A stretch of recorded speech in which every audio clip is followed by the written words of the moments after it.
ఇంటికి అంత స్లోగా పాడుతున్నారు. ఎవరు అన్న పాడ అన్న అన్న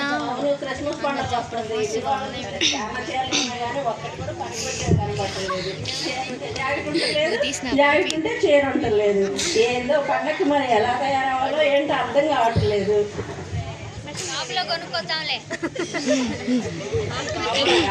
బాగుందన్నమ్మా. ఏముంది పండగ వస్తుంది కదా కానీ మంచి చీర కోసం చూస్తూ దాన్ని వెతుక్కుంటా ఉన్నాను. నేను కూడా పండగకి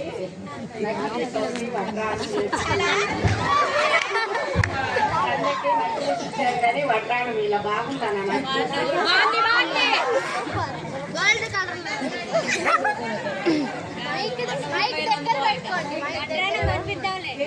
ఏం చేస్తున్నారు? ఏంటంటే ఏం చేస్తున్నారు? వస్తుంది కదా చీరల గురించి బంగారాల గురించి ఏం తీసుకోవాలని ఆర్డర్ ఇస్తాను. ఎప్పుడు వెళ్తున్నారు షాపింగ్కి? మరి మనము మంచిగా ఉండాలంటే ఆరోగ్యంగా ఉండాలి కదా. మనం ఆరోగ్యంగా ఉండాలంటే మంచి మంచి పిండి మంచి మంచి భోజనాలు వండుకుంటే మనం ఆరోగ్యంగా ఉంటాము. మనం వండుకుందాం, నలుగురికి పెడదాం పండగ రోజు భోజనాలు.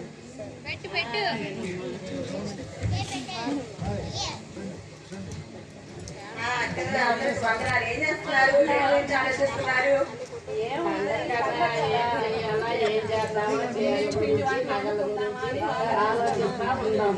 చీరలు కానీ నగల గురించి కానీ పిండి వంటల గురించి కానీ అన్ని తెలుసుకోవాలంటే సీరియల్స్ చూస్తే మీకు చాలా మంచి జ్ఞానం వస్తుంది.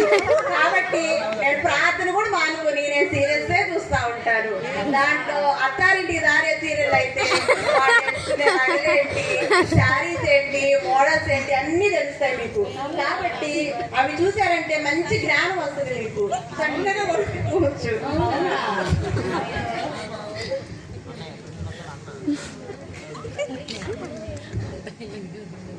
బాగున్నారా? ఏం చేస్తున్నారు? దేని గురించి మాట్లాడుకుంటున్నారు?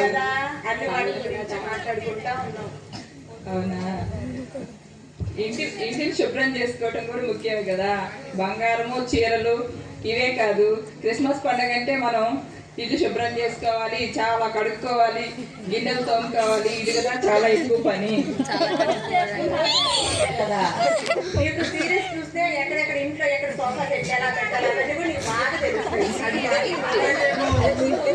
అవన్నీ చేసినా కానీ నాకు మాత్రం ఇంటి పని చేసుకోవటం, ఇల్లు శుభ్రం చేసుకోవటమే క్రిస్మస్ పండుగ అంటే ముఖ్యం అండి. అమ్మో పాస్టర్ గారు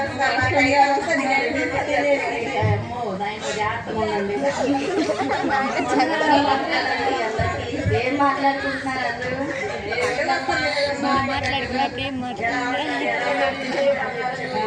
ఇల్లు శుభ్రం చేసుకోవటం ఎలా అనేది మాట్లాడుకుంటున్నాం. ఈ రోజు మన చర్చిలో మదర్స్ క్రిస్మస్ కదా, అందరూ ప్రిపేర్ అయ్యారా లేదా అని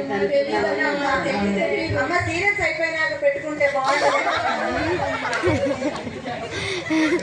క్రిస్మస్ అంటే చీరలు నగలు ఇవే ఆలోచిస్తున్నారు. అసలైన క్రిస్మస్ అంటే మనం పరిపూర్ణమైన మనసుతో దేవుణ్ణి ఆరాధించడం. ముందుగా వస్త్రాలు ధరించుకోవడం, మంచి మంచి పట్టు చీరలు ధరించుకోవడం కాదు, క్రీస్తుని మనం ధరించుకుని క్రీస్తుకి ఇష్టమైన జీవితాన్ని మనం జీవించాలి. అవునమ్మా, ఎంతకాలం నేను కొత్త బట్టలు వేసుకుంటేనే చక్కగా కనబడితేనే మంచిది అనుకుంటున్నానమ్మా. మీరు చెప్పిన దాన్ని బట్టి దేవునికి స్తోత్రం అమ్మా. ఇక్కడ నుండి చర్చికి వస్తానమ్మా. నేను మనము మంచి నగలు చేయించుకోవడం, ఈ లోక బంగారం గురించి ఆలోచిస్తున్నాము. మనం నిజమైన దేవుని తెలుసుకుని పరలోకం వెళ్ళామంటే దేవుడు మనల్ని బంగారు వీధుల్లో నడిపిస్తాడు. ఆ యొక్క స్థానం కొరకు మనం ఆశపడి దేవుని వెంబడించే వరంగా మనం ఉండాలి. మందిరానికి వస్తాం. మనం రకరకాల పిండి వంటల గురించి ఆలోచిస్తున్నాము. మన ఇహలోకమైన ఆహారం గురించి కాదు కానీ జీవాహారం గురించి మనం ఆలోచిస్తూ ప్రతిదినం జీవాహారాన్ని భుజిస్తూ వాక్యాన్ని మనం ధ్యానిస్తూ ఆయన బాటలో మనం నడిచేవారంగా మనం ఉండాలి. అప్పుడు నూతన బలం చేత మనం నింపబడతాం. అవునమ్మ గారు, సమయం అంతా వంటలకి పనులకే మేము అప్పచెప్పుకుంటున్నాం, దేవుని సన్నిధికి రాకుండా. ఇప్పుడు మీరు చెప్పారు కాబట్టి ఇక్కడి నుండి సమయం అంతా దేవునితో గడుపుకుంటాం. తప్పకుండా మందిరానికి వస్తాం అమ్మగారు. సీరియల్ ద్వారా మంచి జ్ఞానం వస్తుందని మీరు చెప్తున్నారు. అయితే దేవుని బైబిల్లో ఉన్న జ్ఞానం ఇంకెక్కడ లేదు. మనం ఎలా జీవించాలి, ఎలా నడుచుకోవాలి, ఎవరితో ఎలా ప్రవర్తించాలి, ఎక్కడ ఎలా నడుచుకోవాలనేది ప్రతి ఒక్కటి కూడా మనకి బైబిల్ జీవితాన్ని నేర్పిస్తుంది. కాబట్టి బైబిల్ ధ్యానించడం ద్వారా మన జ్ఞానాన్ని నేర్చుకోవచ్చు. కాబట్టి మనం సమయాన్ని వృధా చేయకుండా బైబిల్ ధ్యానించడంలో మన సమయాన్ని వెచ్చించిన వారిగా ఉండాలి. అవునమ్మా, నాకు ఇప్పుడు మీరు చెప్పిన దాన్ని బట్టి తెలిసింది. జ్ఞానం సీరియల్స్ చూస్తేనే వచ్చింది అనుకున్నాను, కానీ వాక్యం చదవడం ద్వారా జ్ఞానం వస్తుందని ఇప్పుడే తెలుసుకున్నాను. జ్ఞానవంతురాలైన స్త్రీ తన గృహాన్ని చక్కబెట్టుకున్నాను. కాబట్టి మీకు చెప్పిన మాటను బట్టి ఇంకా నేను శ్రేణుకూడికి కానీ ప్రార్థన కానీ క్రమం తప్పకుండా వస్తానమ్మా. వందనాలమ్మా. ఇల్లు శుభ్రం చేసుకోవడమే మనం ముఖ్యం అనుకుంటాము. ముందుగా మన హృదయాన్ని శుభ్రం చేసుకునే వారంగా, ఆయనకి మన హృదయాన్ని అర్పించే వారంగా ఉండాలి. అసలు నిజమైన క్రిస్మస్ అంటే ముందుగా మన హృదయాన్ని శుద్ధి చేసుకుని మన హృదయాన్ని ఆయనకు అర్పించే వారంగా మనం ఉండాలి. అవునమ్మా, మీరు చెప్పిన తర్వాత తెలిసింది. నేను ఇప్పటి వరకు ఇల్లు శుభ్రం చేసుకోవటమే క్రిస్మస్ అనుకున్నాను. ఇల్లు శుభ్రం చేసుకోవటం కంటే హృదయ శుద్ధి కలిగి ఉండటం ఎంత ముఖ్యమో మీరు చెప్పిన తర్వాత తెలుసుకున్నాను.